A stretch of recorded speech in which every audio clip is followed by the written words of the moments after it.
안녕하십니까? 기분 좋은데요?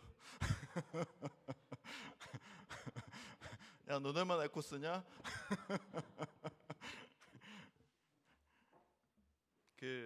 저희가 발람 얘기를 했는데 이 발람 얘기에는 이상한 게 한두 개가 아니에요. 먼저 첫 번째 모압 사람들이 발람한테 왔을 때 하나님이 이렇게 말씀하십니다. 하나님이 발람에게 이르시되 너는 그들과 함께 가지도 말고 그 백성을 저주하지도 말라. 그들은 복을 받은 자들이니라. 그러고 나서 이제 두 번째 또 그 모압 사람들이 많이 오잖아요. 그리고 네가 원하는 건 뭐든지 다 해줄게. 그렇게 얘기를 하잖아요. 그때 하나님은 뭐라 그러시냐면 밤에 하나님이 발람에게 임하여 이르시되 그 사람들이 너를 부르러 왔거든 일어나 함께 가라. 그러나 내가 내게 이르는 말만 준행할지니라. 그러니까 하나님이 가라고 말씀을 하세요. 그죠? 분명히 하나님 허락하셨어요. 그죠? 하나님 허락 안 하신 게 아닙니다. 근데 가는 길에 분명히 하나님이 가라고 하셨는데 가는 길에 뜬금없이 여호와의 사자가 칼을 들고 기다리고 있습니다. 하나님이 가라고 했는데 왜 칼을 들고 서 있지?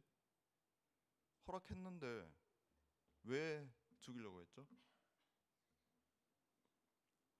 그래서 민수기 22장 23절을 보면 나귀가 여호와의 사자가 칼을 빼어 손에 들고 길에 선 것을 보고 라고 나옵니다. 이게 뭔가 맞지가 않아요. 그리고 이제 성경에 보시면 아까 어린 설교 때도 나왔지만 이상한 게 한두 개가 아닌 게 그 천사가 처음으로 한 말이 뭐냐면 너 왜 나귀를 때리고 있니? 그러거든요. 그러니까 그것도 이상해요. 천사가 발람한테 나타났는데 처음에 하는 얘기가 본론이 아니고 너 왜 나귀를 때리고 있냐라고 얘기를 하죠. 그죠? 그건 보내고요. 일단은 그 앞뒤가 맞지 않는 것 같은데 요거를 그 자유의지라는 관점에서 보면 앞뒤가 맞아 들어갑니다. 첫 번째 모압인들이 왔을 때 하나님은 발람한테 자신의 뜻을 분명히 말씀을 하세요. 그리고 팩트가 다 있습니다. 거기에 가지 말라고 말씀하시고 이 백성들은 나에게 축복받았기 때문에 가지도 말고 저주하지도 말라라고 팩트를 다 말씀을 하세요. 그 다음에 두 번째 왔을 때는 아까 어린이 설교 때도 나왔지만 발람이 이러나 저러나 갈 것 같으니까 그리고 하나님 관점에서는 그 사람에게 자유의지를 주셨잖아요. 그래서 그 자유의지를 가지고 선택하는 것에 대해서 막지 않으십니다. 마지막까지 막지는 않으세요. 그러다 보니까는 하나님이 가라. 여기서 가라는 말은 갈 테면 가라. 이거에 가깝죠. 그리고 가는 길에 칼을 든 사자를 보내신 것은 화가 난 게 아니고요. 어린 설교에 나왔던 것 같이 화가 나서 칼을 들고 계셨던 게 칼을 들고 있게 한 게 아니고 다시 한번 강조하기 위해서 얘가 혹시나 가서 딴짓 할까 싶어서 다시 한번 강조를 합니다. 화가 났으면 죽였죠. 근데 안 죽였잖아요. 그리고 나귀한테는 보이게 나타나십니다. 그런 기적을 또 일으키시죠. 그러니까 이 칼을 들고 하나님의 사자가 나타난 것은 발람을 죽이기 위함이 아니었습니다. 약간의 겁을 준다거나 내지는 이제 앞에 얘기한 거를 다시 한번 확인한다는 차원에서 다시 한번 리마인드하는 차원에서 그렇게 나타났다고 하실 수 있죠. 이 말씀에는 여러 가지 교훈이 있겠지만 최근에 제가 이 이야기를 읽으면서 깨달은 것은 하나님은 인간에게 준 자유의지에 반하는 그 어떤 강요도 하지 않으신다는 겁니다. 우리는 하나님이 그러니까 우리가 하고 싶은 게 있잖아요. 하고 싶은 게 있으면 하나님 이거 해도 됩니까? 그럼 뭔가 느낌이 쎄한 게 하면 안 될 것 같아요. 그리고 하나님이 하면 안 되신다고 얘기를 할 것 같아요. 그러면 한 번 더 묻죠. 하나님 이거 내가 정말 하고 싶은데 해도 될까요? 이렇게 자꾸 물으면 하나님은 마지막까지 노하지는 않으신다는 겁니다. 마지막까지 노하지 않으시고 결국엔 예스 하시지만 결과는 어떻게 됐죠? 발람이 이 모압 사람들을 따라가지 않았더라면 혹시나 나귀가 말을 하는 기적을 보고 또 한번 쎄함을 느끼고 그냥 돌아갔으면 그러면 발람은 죽지 않았을 겁니다. 그리고 발람이 나중에 계획한 일들로 인하여서 이스라엘 사람들이 2만 4천 명이 죽어요. 그 2만 4천 명도 죽지 않았을 겁니다. 그러니까 우리의 자유의지에 하나님은 강요하지 않으시지만 거기에 의해서 나타나는 결과에 대해서는 결국은 우리가 책임을 져야 된다는 겁니다. 요거는 그 선악과 스토리도 사실은 굉장히 맥락이 비슷하게 갑니다. 그래서 보면 하나님이 발람한테 가지 말라고 명령하셨죠. 선악과 때는 따먹지 말라고 말씀하셨죠. 근데 이제 유혹과 동기는 발락은 뭐 돈 뭐 이런 게 있었고 선악과 때는 뱀이 유혹을 했고요. 그 다음에 두 번째 기회가 주어집니다. 두 번째 기회가 발람에게는 그 칼을 든 사자가 두 번째 기회고요. 그리고 선악과 이야기는 예수 그리스도죠. 그러니까 이렇게 보면은 비슷하게 맞아 들어가고 결국은 이 이야기는 자유의지의 문제였다라는 결론을 내리게 됩니다. 자, 제목으로 돌아가서요. 우리는 착각을 합니다. 많은 경우에 착각하고 있는 본인은 그것이 착각인지 모릅니다. 왜냐하면 그게 착각이거든요. 나는 착각하고 있다고 생각하지 않습니다. 착각하지 않는다는 말은 다르게 보면 무슨 말인가 하면 나는 믿음을 가지고 있다는 거예요. 그 사실에 대해서 믿음을 가지고 있다. 가끔 가다가 이제 훌륭한 사람들은 이제 나이가 좀 들고 그 본인의 나 자신을 돌이켜 보는 그런 사람들은 자신에게 이런 질문을 합니다. 착각에 대해서 내가 혹시나 착각하고 있지는 않은가라는 질문을 어떤 질문을 하냐면 나는 실제로 사람들이 얘기하는 것 같이 내 나이보다 젊어 보이는가? 질문을 하시죠? 안 하시나요? 그리고 내가 나름 내 주변 사람들을 잘 챙기고 그래서 내 주변 사람들도 나를 좋아하는 것 같은데 착각이죠. 그리고 나는 말을 잘하는 재능이 있고 사람들은 내가 설명하는 걸 또 잘 이해하는 것 같아. 그것도 믿음입니다. 착각이죠. 그 다음에 이건 좀 제가 가끔가다 그런 생각이 드는데 우리 가족들은 과연 행복할까? 착각이. 그 재작년부터 제가 청년반을 담당을 하고 있어요. 그리고 제가 청년반이 특창을 오늘 해주셔서 굉장히 감사합니다. 제 설교인지 알고 한 거죠, 그죠? 착각입니다. 나름 이렇게 가깝게 친하게 지낸다고 생각을 했어요. 그래서 그 점심 먹을 때 청년반에 들어가서 점심을 먹고 했습니다. 근데 어느 날 임강훈 집사님이 저한테 설며시 다가오시더니 한 말씀 딱 하시고 가시는 거예요. 애들이 정말 편할까요?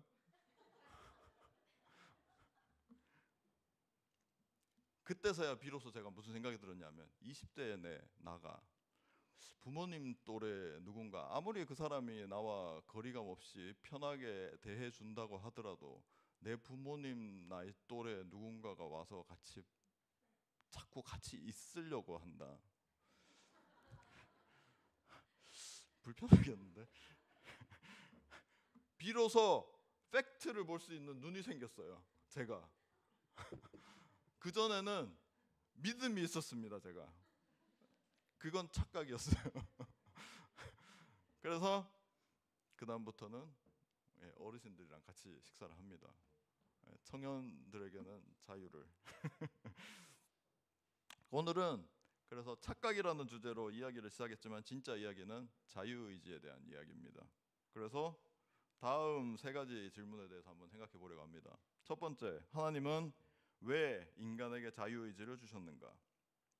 두 번째, 선악과 사건 이후에 인간에게 주어진 자유의지는 어떻게 되었는가?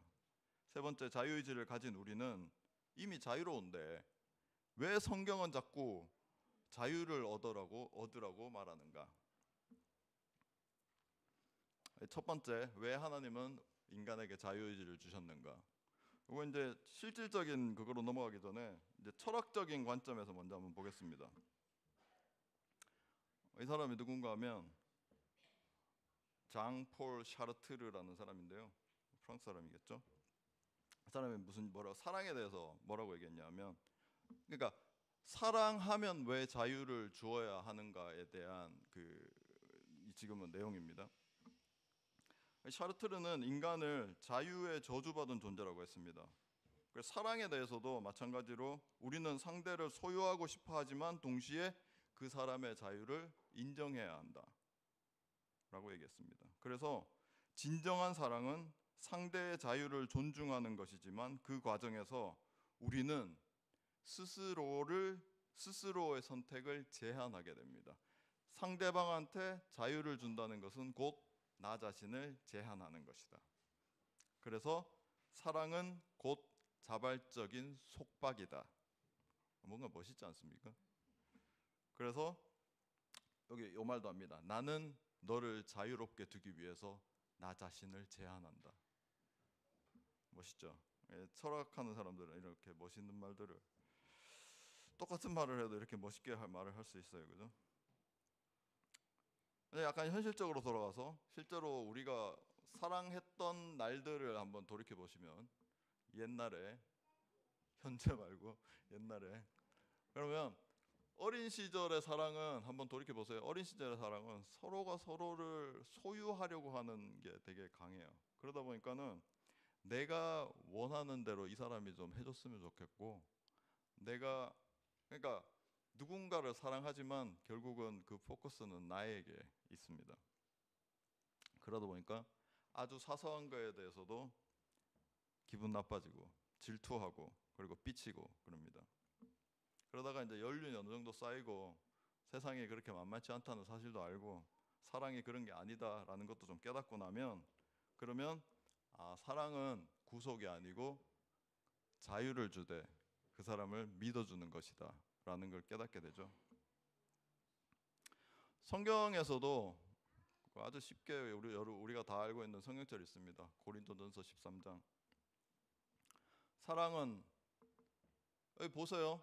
좋은 말이 한 개도 없어요. 이거 나 자신한테 좋은 게 하나도 없습니다. 잘 보십시오. 사랑은 오래 참고 자기의 유익을 구치 아니하며 성내지 아니하며 모든 것을 참으며 모든 것을 믿으며 모든 것을 바라며 모든 것을 견디느니라. 사랑은 나 자신한테 좋은 게 하나도 없습니다. 그 사랑을, 근데 이 고린도전서 13장의 사랑을 보시면서 한번 이런 사랑을 해보고 싶다라는 생각 해본 적 있으십니까? 혹시 없으신가요? 너무 완전한 사랑이라서. 이 고린도전서 13장은 개인적으로 이 사랑은 오래 참고 해서 이 사랑은에다가 사랑 대신에 하나님은이라고 바꾸면 모든 명제가 다 성립이 되는 거 아세요? 왜냐하면 하나님은 사랑이시니까. 고린도전서 13장의 사랑은 너무나도 이상적입니다.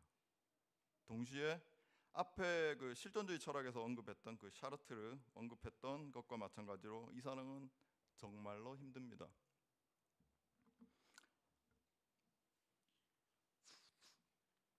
단편적으로 7절에 모든 것을 참으며 모든 것을 믿으며 모든 것을 바라며 모든 것을 견딘다라고 하고 있습니다. 선택할 수 있는 완전한 자유를 주는 사랑은 자신에게는, 사랑을 하는 본인에게는 뼈를 깎는 고통을 가져오는 겁니다. 하지만 그럼에도 나의 고통 따위는 견디어내겠다라는 강인한 의지, 그것이 사랑입니다.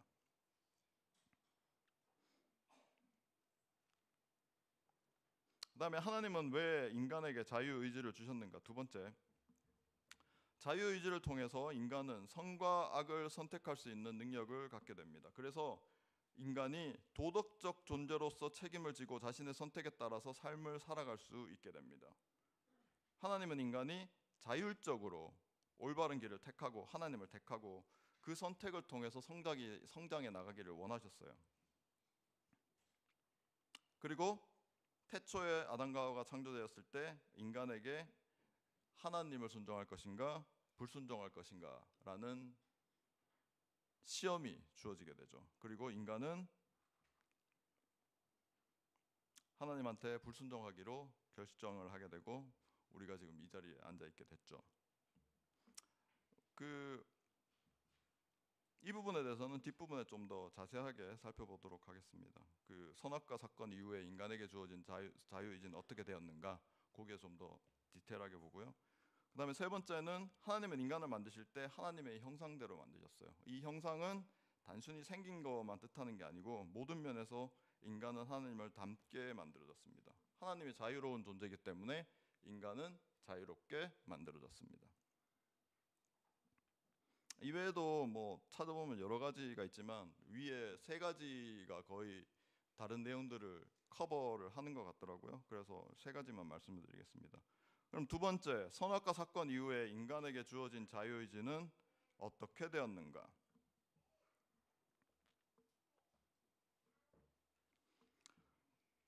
마틴 루터는 요게 라틴어 원문이거든요. 발음 잘 모르겠습니다. 근데 마틴 루터가 사로잡힌 자유의지 내지는 뭐 노예의지라고 표현을 했습니다. 이게 뭔가 하면 타락 이후에, 그러니까 선악과 사건 이후에 인간의 의지가 더 이상 선과 악 사이에서 중립적으로 선택할 수 없는 상태가 되었다라는 걸 의미합니다. 이 개념은 단순히 자유의지를 잃어버렸다는 것보다 더 깊은 의미를 담고 있어요. 자, 이제 구체적으로 다시 한번 설명을 해드리겠습니다. 타락 전 인간의 자유의지는 마틴 루터보다 훨씬 전에 이쪽에 있는 분이 아우구스티누스인데, 아우구스티누스는 창조 당시의 아담과 하와는 완전한 자유의지를 가졌다고 봤습니다. 이 의지는 죄를 짓지 않을 의지 플러스 죄를 지을 의지를 둘 다 포함하고 있습니다. 그러니까 이 사람들은 선을 선택할 수도 있고 악을 선택할 수도 있어요. 이 상태가 진정한 자유죠. 그죠? 그런데 선악과 사건은 우리 아담과 하와의 스스로의 자유의지로 인해서 스스로가 선택한 겁니다. 그렇다면 타락한 후에는 인간의 자유의지가 어떻게 되었는가? 마틴 루터에 따르면 아까 여기 요 단어요. 아담의 불순종으로 인해서 인간의 의지는 근본적으로 변화했다고 합니다. 우리의 자유의지 자체는 여전히 존재하지만 그 의지의 방향성이 죄에 사로잡히고 오염되었다는 겁니다. 그래서 인간은 여전히 무엇인가를 선택하고 행동할 수 있습니다. 그렇지만 그 모든 선택은 죄를 기본으로 하고 있습니다. 죄가 아닌 것들은 선택을 할 수가 없어요. 이제 인간은 스스로의 힘만으로는 진정한 선을 행하거나 하나님을 기쁘시게 하는 행동을 할 수가 없습니다. 죄의 본성이 의지를 사로잡아서 그 의지가 향하는 모든 방향이 결국은 죄로 귀결된다는 뜻입니다. 마틴 루터는 이러한 상황을 노예 의지, 세르범, 알비트리움 이렇게 얘기하죠. 그래서 인간의 의지가 죄에 종속되어서 죄를 짓는 것 외에는 자유롭지 못한 상태를 얘기합니다. 그러니까 우리가 노예됐다는 느낌이 없지만 사실은 죄의 범위 안에서 벗어날 수가 없기 때문에 우리는 죄의 노예가 되는 겁니다. 그러면 어떻게 할 것이냐? 마틴 루터는 사로잡힌 자유의지가 다시 진정한 자유를 얻는 것은 오직 하나님의 은혜를 통해서만 가능하다고 얘기를 했습니다. 하나님의 은혜는 인간의 의지에 주입되어서 그 의지가 다시 선을 향하도록 이끌고 힘을 불어넣어 줍니다. 이 은혜가 없이는 그 누구도 구원에 이르거나 진정한 선을 이룰 수 없다. 우리 자신의 의지만으로는 선을 이룰 수 없다. 진정한 선을 이룰 수 없다. 결론적으로 마틴 루터가 말하는 사로잡힌 자유의지는 인간이 선택할 능력 자체를 잃은 게 아니고 그 의지의 방향성이 죄에 의해서 완전히 지배당하게 되었다는 것을 의미합니다. 따라서 진정한 자유는 스스로의 힘이 아닌 오직 그리스도의 은혜를 통해서만 가능해졌다. 회복될 수 있다.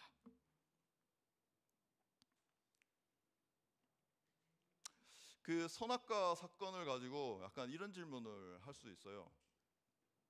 한 번 정도는 용서해 줄 수 있지 않나? 왜 하나님은 용서를 안 해주시지?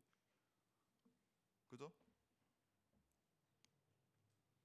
그 선악과 따먹은 일이 그렇게 대단한 일인가? 라는 질문을 할 수도 있습니다. 근데 이제 그 사건에 대해서 보면 선악과 사건 이전에는 그 인간은 창조주 하나님과 직접적인 교제 속에서 살았습니다. 이 관계가 인간의 본성과 성향을 규정하는 가장 중요한 요소였어요. 그러니까 관계, 하나님과의 관계가 좋았단 말이죠. 그러니까 선악과를 먹은 행위는 단순히 금지된 것을 먹은 행동이 아니고 하나님의 말씀과 건의를 거부하고 스스로 선과 악의 기준이 되겠다는 반역행위였습니다. 그래서 선악과 이름이 선과 악을 알게 하는 과일이잖아요. 그걸 먹음으로써 우리 자신이 선과 악을 구분할 수 있게 된 거예요. 그 선악과 단어 자체가 잘못된 건 아닙니다. 선과 악을 우리는 알게 됐어요. 그전에는 굳이 몰랐어도 되는 악을 알게 된 거죠. 그래서 관계가 끊어진 걸 의미합니다. 그러니까 이를테면 배터리랑 전원이 연결돼 있는데 전원이 끊어진 상태를 얘기하는 거예요. 이 사건을 이제 원죄, 오리지널 신이라고도 얘기를 하는데 그 모든 인류가 아담으로부터 물려받은 죄의 경향성을 의미합니다. 이것은 그래서 단 한 번의 불순종이 모든 후손에게 영향을 미쳤다. 그래서 이 불순종은 인간의 영적 도덕적 DNA에 치명적인 오류를 새긴 것과 같습니다. 그래서 우리의 DNA에 죄는 박혀 있는 거예요.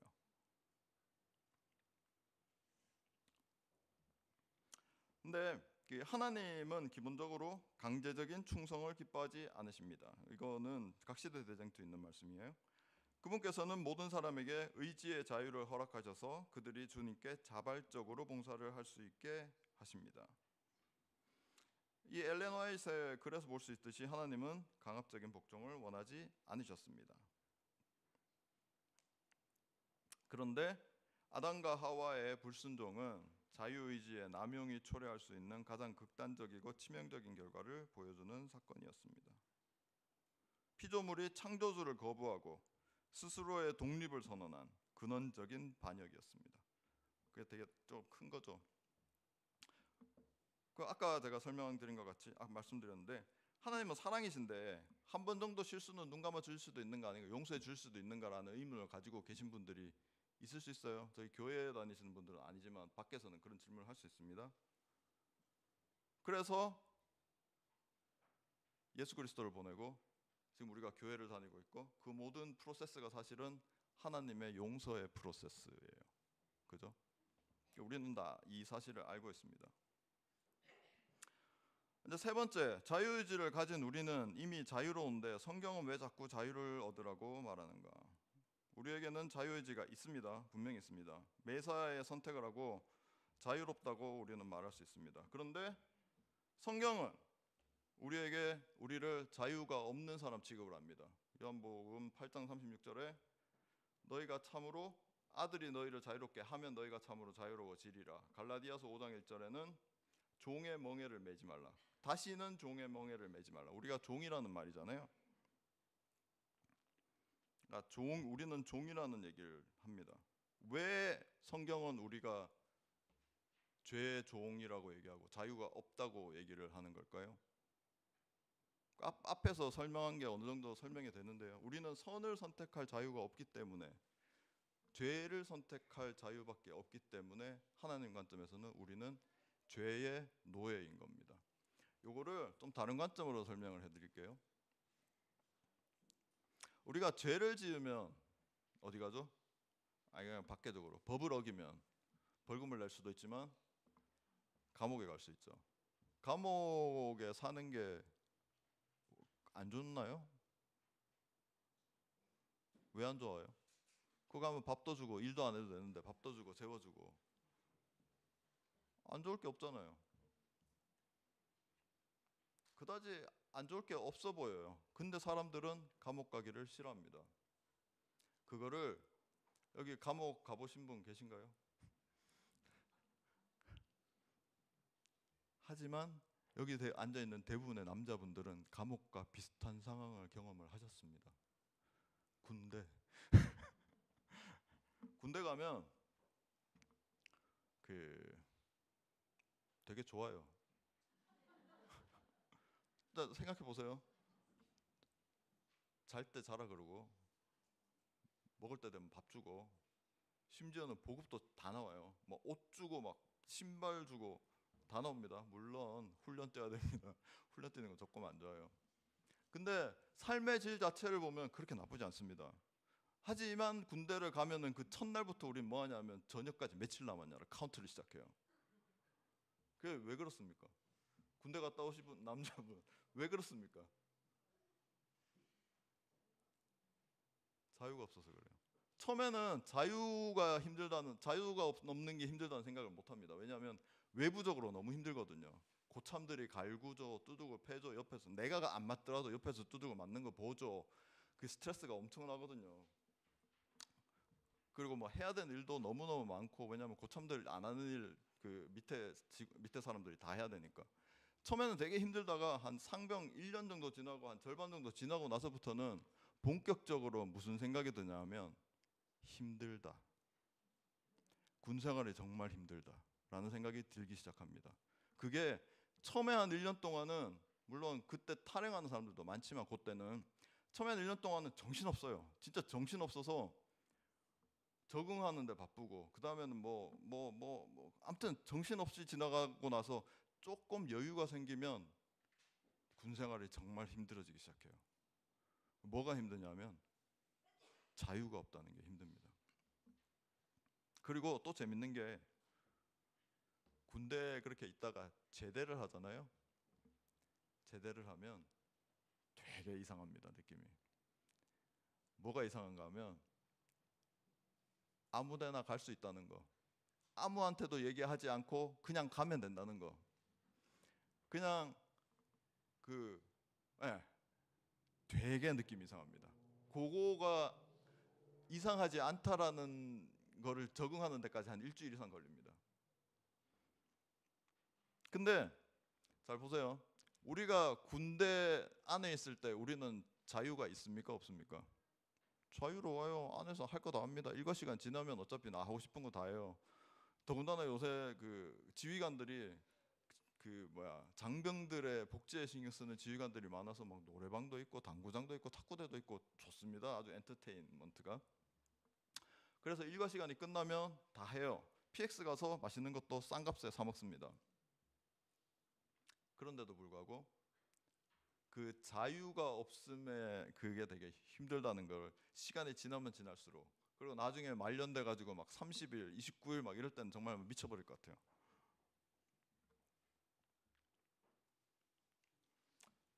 어쨌든 간에 군대에 있는 나에게 자유가 없냐? 자유가 있습니다. 일과 시간 이후에, 그리고 안에서 내가 뭘 할지, 누구를 만날지, 누구랑 얘기를 할지 자유가 있어요. 우리도 지금 현재 자유가 있습니다. 그 자유가 뭐라고요? 다 죄 안에 있는 자유예요. 그게 문제인 겁니다. 우리는 그래서 그럼 군대에 있는 사람을 자유롭다고 우리가 얘기를 하나요? 우리는 군대에 있는 사람을 자유롭다고, 감옥에 있는 사람을 자유롭다고 얘기하지 않습니다. 그래서 성경도 우리를 자유롭다고 얘기하지 않습니다.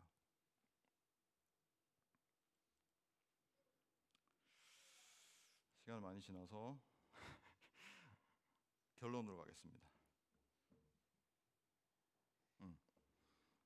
다시 발람의 이야기로 한번 돌아가 보겠습니다. 부조와 선지자는 나귀와 대화를 주고받던 당시의 발람을 이렇게 설명합니다. 여기 있는 건 지금 자른 거고요. 제가 전체를 읽어드릴게요. 이제 발람은 눈이 열려서 자기를 죽이려고 칼을 빼어들고 서 있는 하나님의 천사를 보았다. 그는 무서워 머리를 숙이고 엎드렸다. 천사는 발람에게 너는 어찌하여 내 나귀를 이같이 3번 때렸느냐? 보라, 내 길이 내 앞에 패역함으로 내가 너를 막으려고 나왔더니 나귀가 나를 보고 이같이 3번을 돌이켜 내 앞에서 피하였느니라. 나귀가 만일 돌이켜 나를 피하지 아니하였다면 내가 벌써 너를 죽이고 나귀는 살렸으리라 고 말하였다. 발람은 자기가 그처럼 잔인하게 대했던 가련한 동물의 덕택으로 생명을 보존할 수 있었다. 여호와의 선지자라고 주장하고 눈을 뜬 자여 전능자의 이상을 본다고 선언한 자가 탐욕과 야망의 눈이 어두워 그의 나귀도 분별할 수 있는 하나님의 천사를 분별할 수 없었다. 볼 수 없었다. 이 세상 신이 믿지 아니하는 자들의 마음을 혼미케 하였다. 이와 같이 눈먼 자들이 얼마나 많은가. 그들은 금지된 길로 나아가고 하나님의 율법을 범하며 하나님과 그의 천사들이 그들을 반대하고 있다는 사실을 분별하지 못한다. 그들은 발람처럼 그들의 멸망을 막은 자들을 보고 화를 낸다. 보면 여호와의 선지자라고 주장하고 눈을 뜬 자여 전능자의 이상을 보는 사람이 발람이었어요. 근데 나귀도 보는 것을 못 봤습니다. 그러니까 본인은 눈을 뜨고 있다고 생각했지만 사실은 보지 못하고 있었던 겁니다. 착각하고 있었던 거죠. 예전에 그 고통의 문제에 대해서 설교를 하면서 CIPA에 대해서 설명을 해드렸던 적이 있습니다. 그 선천성 무통각증 및 무한증인데요. 일단 그 통증을 못 느낀다는 게 가장 큰 특징이죠. 이 사람들이 통증을 느끼지 못하기 때문에 뼈가 부러지거나 관절이 상한 것을 모르고 계속 사용해서 복구가 불가능한 상황까지 갑니다. 우리는 행복의 첫 번째 조건으로 뭘 꼽나요? 건강을 뽑습니다. 그죠? 건강은 무엇인가요? 고통이 없는 상태라고 생각하면 될까요? 그런데 이 CIPA 환자들은 고통이 없는 상태입니다. 그럼 이 사람들은 건강한가요? 이 사람들은 행복한가요? 그렇지 않죠. 그러니까 우리는 건강의 한 가지 조건을 더 붙여야 됩니다. 뭐냐면 고통을 느낄 수 있는 상황이지만 고통이 없는 상태. 그죠? 그리고 그것이 최초의 하나님이 아담과 하와를 창조했을 때의 모습입니다. 고통을 느낄 수 있었지만 고통이 없는 상태. 지금 현재 우리는 고통을 느낄 수 없기 때문에 고통이 없는 상태. 그죠?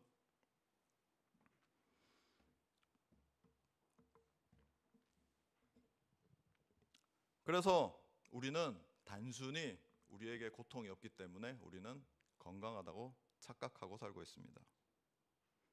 건강해서 언제든지 우리는 선을 행할 수 있고 막 넘어갔네요.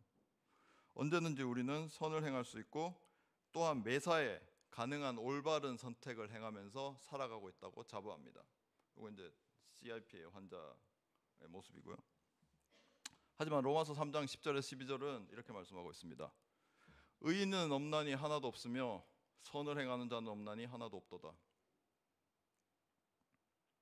우리의 모든 선택은 하나님의 보시기에 선하지 않습니다. 영적으로 전혀 선하지 않습니다. 우리의 자유롭다는 생각, 우리에게는 자유의지가 있다는 믿음, 그것은 사실은 착각입니다. 감사합니다.